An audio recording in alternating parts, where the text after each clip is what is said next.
Good afternoon, sir. This is my group. The importance of notice to mariner and its use in correcting nautical charts and publication. Mao din ni ang concern ang Admiralty Notice to Mariners. The weekly notices to mariners are made up of several sections including Section 1, Explanatory Notes and Indexes to Section 2, Correction to Charts including updates to the Admiralty list of lights and fog signals, radio signals, and sailing direction. Section 3, Reference of radio navigational warnings. Section 4, Correction to Admiralty sailing direction. Section 5, Correction to Admiralty list of lights and fog signals. Section 4, Correction to Admiralty list of radio signals. Admiralty weekly notices to mariners are weekly updates that provide bridge crews with important navigational safety information.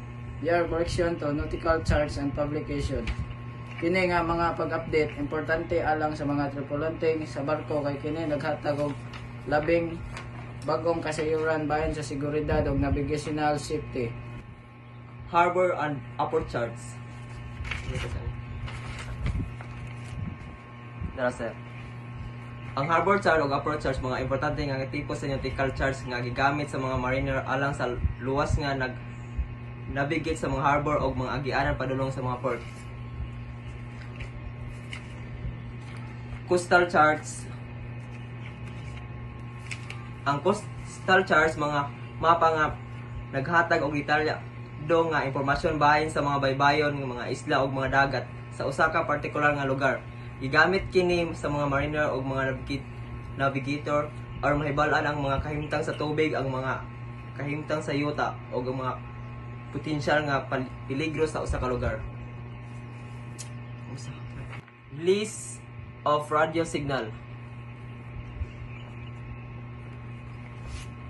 Ang mga radio signal mga electromagnetic waves nga gigamit sa pagdala og impormasyon sa layo nga distansya sa mga pag-navigate. Ang mga radio signal importante sa pag-komunikar og pag-ila sa lokasyon.